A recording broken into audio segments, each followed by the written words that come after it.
A so-called super pig invasion. And honestly, it is exactly like what it sounds like. These huge, very destructive feral pigs that have been bred in Canada, running wild there for decades, and now for the first time being spotted in the United States. Imagine you're standing in a dark field in central Texas at 2 a.m. You hear a sound that's half snort, half chainsaw. Through a thermal scope, you see a 300-pound shadow ripping up a farmer's livelihood like it's a personal mission. Most people see a biological nightmare or a feral pest that needs to go. But for a growing number of Texans, that shadow isn't just a nuisance, it's a free-range, organic, acorn-fed ribeye on 4 legs. Yup, a wild boar. This is how the monster became the masterpiece. Welcome to Hog Heaven. So, let's talk about the hog-pocalypse. Wild pigs could be eradicated from Manitoba merely. In the past, we've heard otherwise because wild pigs simply breed at an alarming rate. But new technology and data are giving organizers hope. If you don't live in the South, you probably think feral hogs are just regular pigs that forgot to come home for dinner. Honestly, I wish. These things are basically biological tanks. They are smart, they are mean, and they are currently staging a full-blown occupation of the Lone Star State. There are about 6 million feral hogs in the U.S., and nearly half of them have decided Texas is their personal VIP lounge. Why? Because Texas is a giant buffet. These animals are opportunistic omnivores, which is a fancy scientific way of saying they will eat literally anything that isn't bolted to the floor. They eat corn from deer feeders, they eat crops, they eat baby lambs, and they've even been known to snack on sea turtle eggs. They're basically the ultimate pigging out in the early morning after a long night. 0 standards and an infinite appetite, except they weigh 400 pounds and have literal knives sticking out of their faces. But the real fun part is the damage. A group of hogs, which is called a sounder, cool name, terrible neighbors, can turn a pristine golf course or a 1,000-acre peanut farm into something that looks like the surface of the moon in one night. They root around in the dirt with their snouts, tearing up roots and irrigation lines, causing over $118 million in damage to Texas agriculture every single year. It's a war. Farmers hate them. Insurance companies hate them. Even the native wildlife, which has to compete with these bullies for food, probably wants them gone. The most insane part, though, is the math. It's actually terrifying. A female hog, a sow, can start having piglets when she's only 6 months old. She can have 2 litters a year, with about 6 to 12 piglets per litter. Biologists have done the math. If you don't kill 70% of the population every single year, the population doesn't go down, it grows. We've been shooting them from helicopters, trapping them with high-tech phone apps, and even using dogs, and we're still barely keeping up. So, we've got millions of pigs and a billion-dollar problem. But what if we stopped seeing them as a disaster and started seeing them as dinner? From pests to profits. How exactly does a state go from this animal is a biological disaster to actually this animal is a gourmet delicacy? It wasn't an overnight shift. For decades, the vibe in Texas was basically the Terminator, just pure search and destroy. But then, a few clever people looked at those 3 million pigs and did some quick napkin math. If you have millions of pounds of lean organic protein running around for free, why are we spending millions of dollars just to bury them in a hole? The birth of the commercial wild boar industry in Texas is a masterclass in making lemonade out of very angry, tusked lemons. It started with a realization that the wild part of wild boar is actually a huge selling point. In a world where people are increasingly obsessed with where their food comes from, think farm-to-table, grass-fed, and no antibiotics, the feral hog is basically the gold standard. These pigs haven't spent a single second in a cramped barn. They haven't been pumped full of growth hormones or preventative meds. They've been living their best and most destructive lives, eating acorns, wild roots, and pecans in the Texas brush. In the eyes of a marketing genius, that's not a pest. That's an artisanal, heritage breed, free-range protein source. But here is where it gets complicated. You can't just shoot a hog in your backyard and sell it to the local bistro. That is a one-way ticket to a very awkward conversation with the health department. To turn this into a real industry, Texas had to build a bridge between the wild wilderness and the highly regulated world of the USDA. This led to the creation of buying stations. Think of a buying station like a middleman for mayhem. Instead of just culling the pigs, trappers now have a financial reason to bring them in alive. They use these massive, high-tech traps, some of which are basically smart cages that you can drop via a smartphone app when you see a sounder enter on a live camera feed. Once the hogs are caught, they're loaded onto trailers and driven to these stations. The trappers get paid by the pound, which turns a chore into a side hustle. From there, the hogs are transported to specialized, state-inspected slaughterhouses. This is the secret sauce of the Texas model. By bringing the hogs into a regulated system, they can be inspected just like a cow or a domestic pig, which suddenly makes the meat legal to sell in high-end grocery stores and fancy restaurants across the country and even overseas to places like Germany and France, where they actually know what good boar tastes like. But why did it take so long for this to click? Part of it was the ick factor. For a long time, people associated feral hogs with being dirty or gamey. But as the foodie culture exploded, people started realizing that gamey is often just code for actually has flavor. Chefs in Austin and Dallas started experimenting.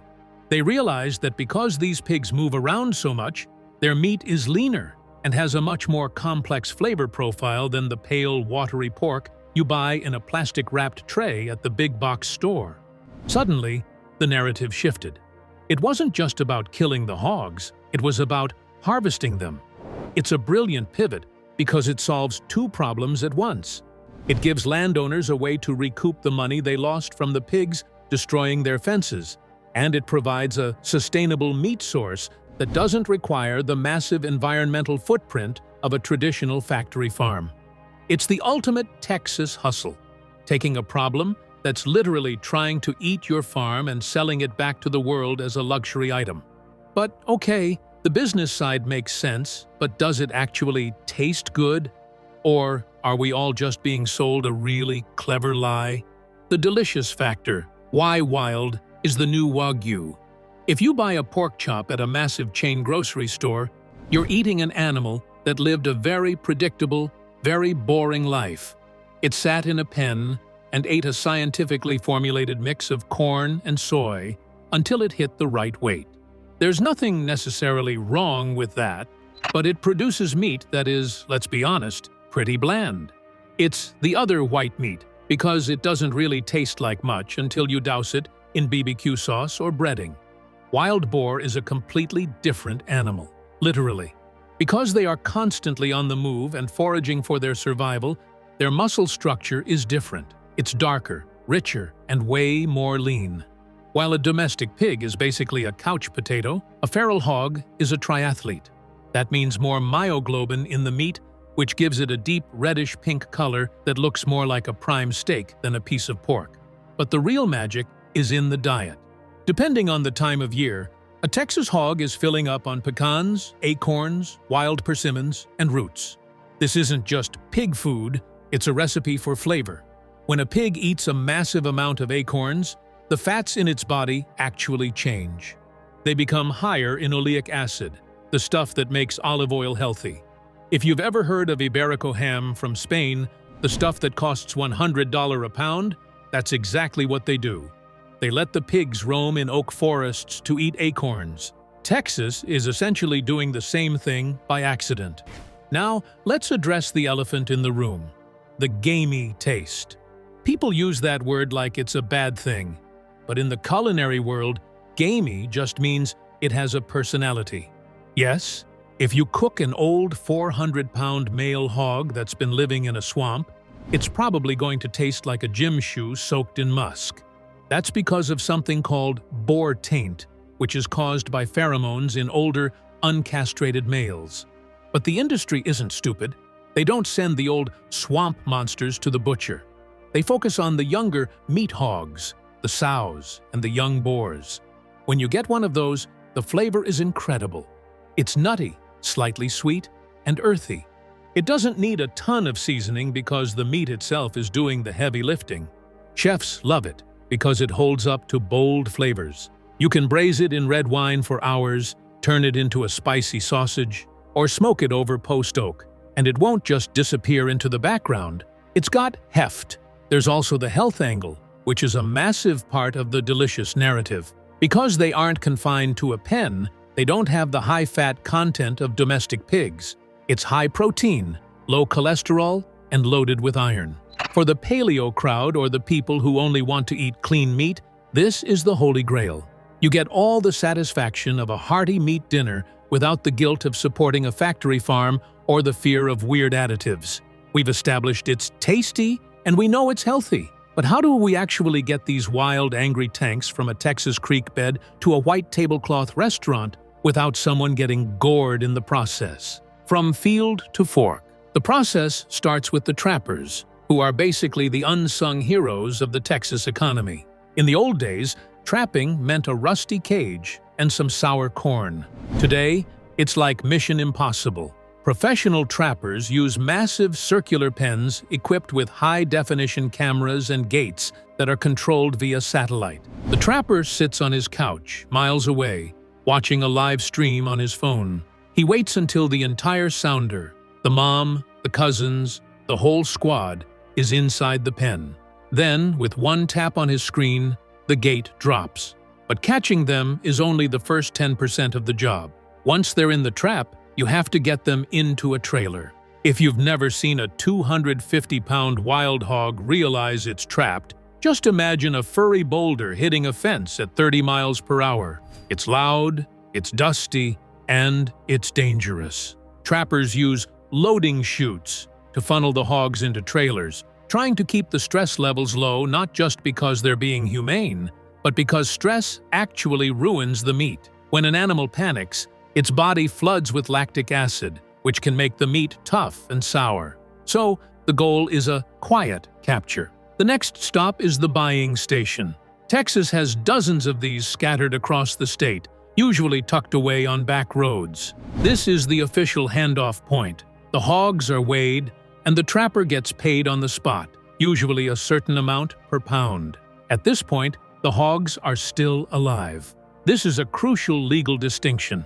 To be sold as USDA-inspected food, the animal must arrive at the slaughterhouse on the hoof, alive, so a veterinarian can inspect it before it's processed. From the buying station, the hogs are loaded onto larger trucks and sent to a specialized processing plant. This is where the magic happens. These plants are built specifically for wild game. They aren't the massive, high-volume factories that handle domestic pigs. They're smaller, more precise operations. Every single carcass is inspected by a USDA official to ensure it's healthy and safe for human consumption. They check for things like brucellosis or other wild animal diseases, though most of these are neutralized by proper cooking anyway. Once it passes inspection, the boar is butchered into familiar cuts: loins, shoulders, ribs, and bellies. But because wild boar is so lean, the trim, the leftovers, is usually ground up for sausages. This is where the Texas wild boar industry really shines. Since the fat content is low, processors often mix it with a little bit of high-quality domestic pork fat or even Wagyu beef fat to create the perfect texture for bratwursts, chorizos, and summer sausages. The final product is then flash-frozen or vacuum-packed and shipped out. You might find it at a high-end grocer like Central Market or Whole Foods, or it might end up in a shipping container headed for Europe. The logistics are a nightmare. The animals are difficult, and the regulations are a headache, but the result is a product that people are willing to pay a premium for. But why do people feel so good about eating it? It's not just the taste. It's the fact that eating a wild boar feels like an act of environmental heroism. The ethics of eating. If you've ever felt a pang of guilt while staring at a plastic-wrapped chicken breast in the grocery store, you aren't alone. Modern industrial farming is, to put it lightly, a bit of a bummer. Between the carbon footprint of factory farms and the ethical questions of animal welfare, eating meat has become a moral minefield. But then along comes the wild boar, and suddenly the ethical math flips on its head. In Texas, eating wild boar isn't just a culinary choice. It's practically a form of environmental activism. We call it the invasive boar movement. The logic is simple. If an animal is actively destroying an ecosystem, the most green thing you can do is put it on a dinner plate. Every time you choose a wild boar chop over a domestic one, you are participating in a solution to a massive biological crisis. Think about the life of a wild boar. It lived entirely outdoors, followed its natural instincts, and ate a diet provided by nature. There were no cages, no artificial lights, and no corn slurry feed. From an animal welfare perspective, it's about as humane as meat gets. Until the very end, of course. But even then, the regulated slaughter process is designed to be quick and stress-free. But the real ethical win is for the native species. When you remove a sounder of hogs from a creek bed, you are literally giving the local ecosystem room to breathe. You're saving ground-nesting birds, protecting water quality from hog-related erosion and bacteria, and ensuring that native deer and turkeys actually have something to eat. You aren't just eating meat, you're participating in a high-stakes restoration project. It's one of the few times in life where consuming more is actually taking away less from the planet. You're reducing the demand for factory-farmed pork while simultaneously helping to heal the Texas landscape. It's a win-win that tastes like smoked bacon. But hey, Texas isn't the only place with a pig problem. In fact, we're actually late to a party that's been raging in Europe for a few thousand years. The European connection. While Americans are just now figuring out that wild boar is a luxury item, the Europeans are over there like, yeah, we know. We've been doing this since the Roman Empire. In countries like Italy, Germany, and France, wild boar, or cinghiale in Italian, isn't just a pest. It's a cultural icon. Take Italy, for example. If you head to Tuscany, you'll find wild boar ragu on almost every menu. For them, the boar is a symbol of the wild, rugged heart of the countryside. They have a deep, ancestral respect for the animal. They don't see it as a problem to be solved with helicopters and thermal scopes, though they do have hunting seasons. They see it as a seasonal gift from the land. In Italian culture, hunting the boar is a social ritual that brings the community together, ending in a massive feast where every part of the animal is used, from the hair for brushes to the blood for specialized puddings. Then you have Germany. The Germans take their Wildschwein, wild pig, very seriously. They have some of the strictest game laws in the world to ensure the meat is safe and the populations are managed. In Germany, eating wild game is a point of national pride. It's seen as the truest meat you can eat. However, they have a unique modern problem. Because of the Chernobyl disaster decades ago, some wild boars in certain parts of Germany still show levels of radiation because they eat mushrooms and truffles that absorb it from the soil. Even with that glowing reputation, the demand for wild boar remains massive. The European angle shows us a different way of living with the beast. While Texas treats the boar like an invading army that needs to be repelled, Europe treats it like a wild neighbor that occasionally needs to be harvested. They've integrated the animal into their identity, their art, and their folklore. If the Europeans have it figured out, what about the rest of the world? It turns out, the boar's story gets even weirder when you head east. The Asian perspective. If Europe is about the kitchen and Texas is about the hunt, Asia is about the spirit. In many Asian cultures, the wild boar is a complex figure, sometimes a god, sometimes a demon, and always a powerhouse. In Japan, the wild boar, Inoshishi, is one of the 12 animals of the zodiac. It's seen as a symbol of reckless courage and strength. In Japanese folklore, the boar is often the protector of the forest. There's even a famous Shinto shrine in Kyoto, Go-o Shrine, that is completely dedicated to boars.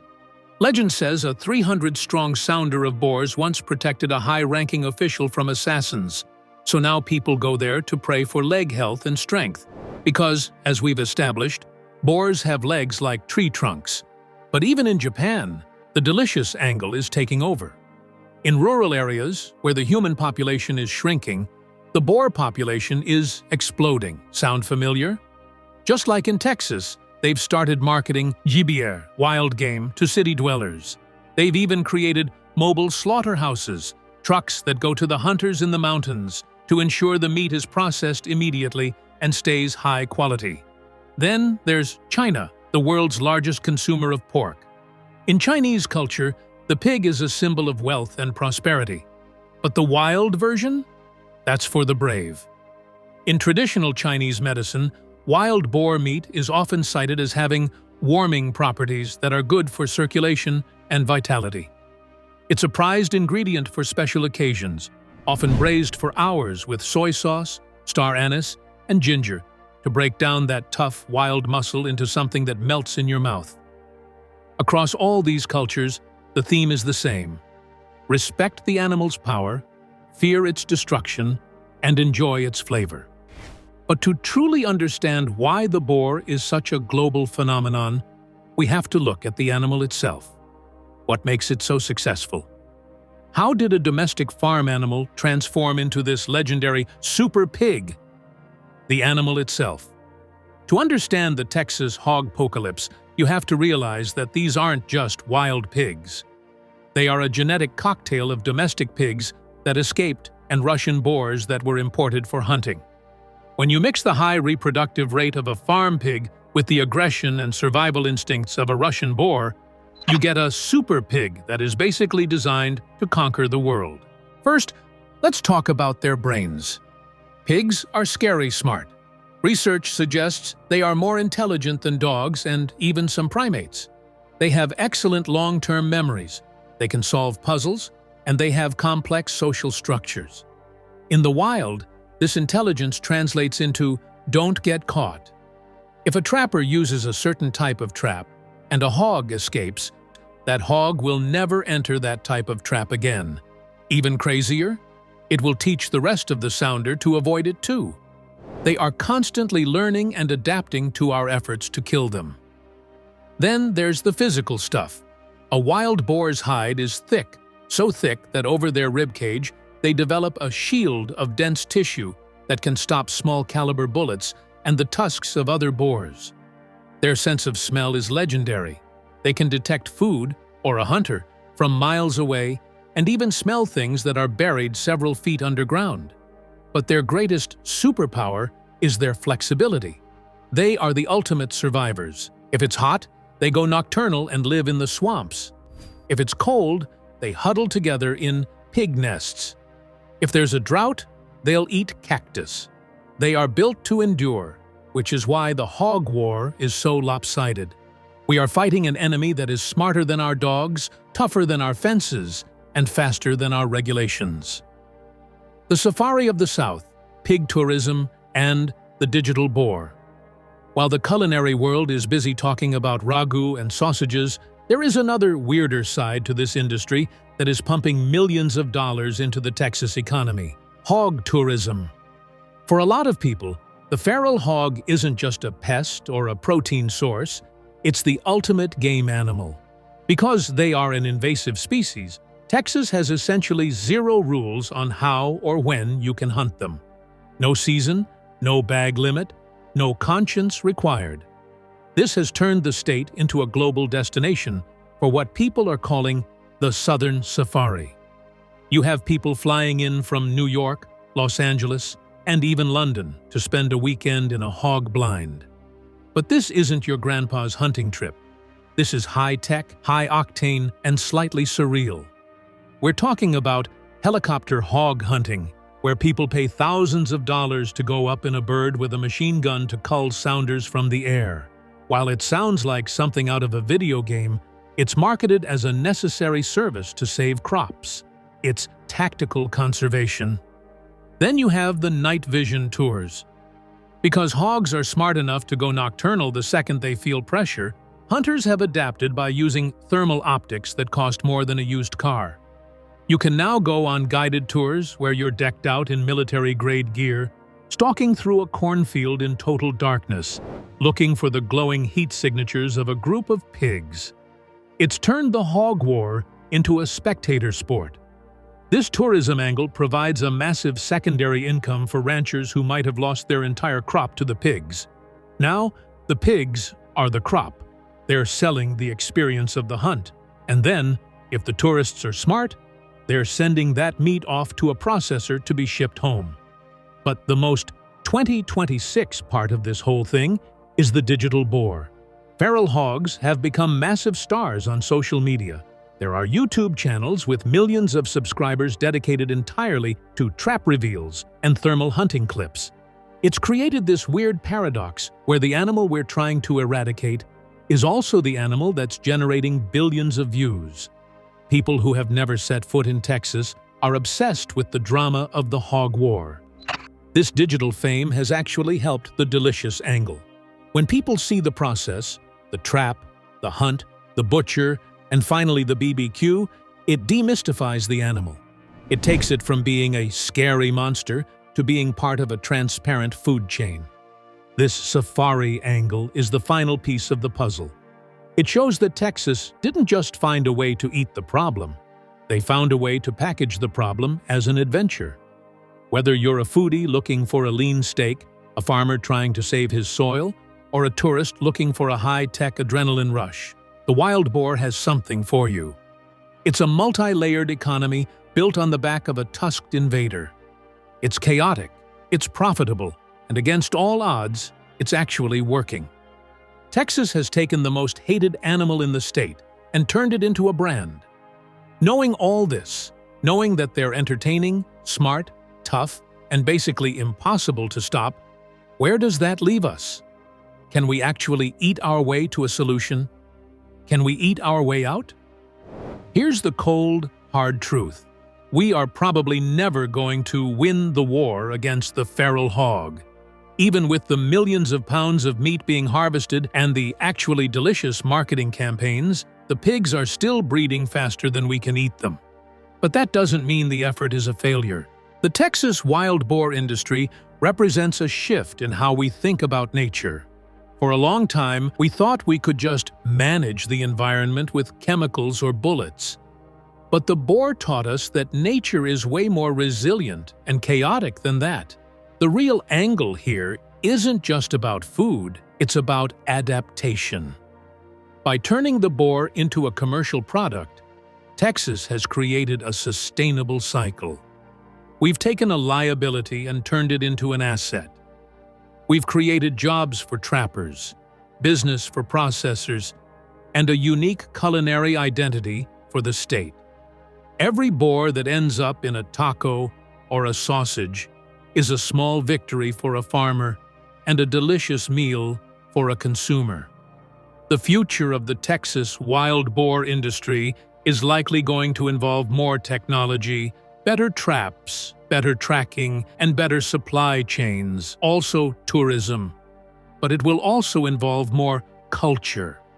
The more people realize that wild boar isn't a weird meat but a superior one, the more pressure we can put on the population. We might not ever reach zero hogs, but we can certainly reach a point where the pig is no longer a plague, but a prized harvest. Next time you see wild boar on a menu, don't hesitate. Don't think about the pest or the destruction. Think about the Texas sun, the acorns, the smartphone traps, and the sheer, stubborn hustle of a state that looked at a biological disaster and said, you know what? This would go great with some chipotle aioli. It's the most Texas story ever told. If you can't beat 'em, eat 'em, and make sure it's delicious. Have you tried it yet? Subscribe to the channel if you liked this video, and make sure you don't miss the next upload.